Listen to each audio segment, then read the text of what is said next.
Good morning. It's Thanksgiving, and I just read Micah chapter 2. I had to go through it twice.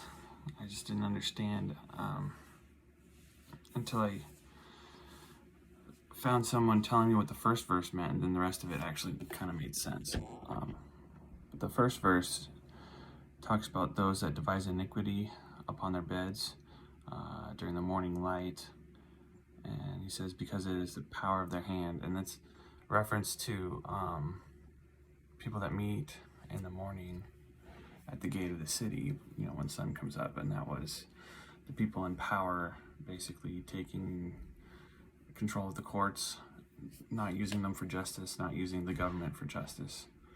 And the following verses talk about taking fields and houses from people. And they're doing evil, kind of warping the government to their own wills. And he says that he's devising evil against them.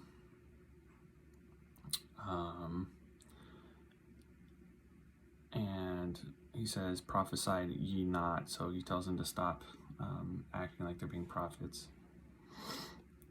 And he actually calls them out for prophesying, just basically saying what the people want to get what they want, prophesying about wine and drink, But he calls them out.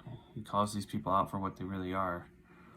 All of our politicians are like this today, and they need to be called out too. We just sit here and think, well, that's what a politician is, instead of actually going at them and saying, no, you're a bad person, rising up against them. But God says he's going to take it into his own hand here.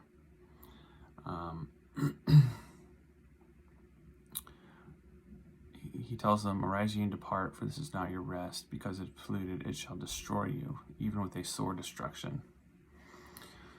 Yeah, so Israel eventually falls apart, basically, and goes into captivity. And some of this language reminds me of Ezekiel chapter 34, when they're talking about the shepherd and how the religious elite were not shepherding the people, and he says, I'll send my own. And he does in Matthew chapter 9, Jesus is the shepherd. So some of that language is reminiscent here, but what do we do with this? I think it's clear that our world today is just so full of people that are looking for their own gain, that we should forget about politics. We should forget about backing a person in this day and age that we don't know, basically. We should forget about backing people that are just doing things for their own gain, and vote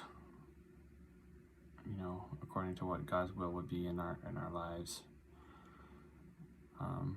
We should not be like this. We should not be prophesying and saying evil things for our own gain. You can also apply this to your actions. You don't sue someone just to get something from them. I'm not going to go to the grocery store and purposely slip and break my back and take someone to court, or if I do get hurt, I don't blame the establishment. It hurts a lot of people actually in the end. The store can't afford to be open, or can't afford to hire more people, and someone goes hungry because they can't work. So yeah, there's a lot of application here. Just don't be using the government, which is given to us by God, for your own personal needs. The government is not our refrigerator.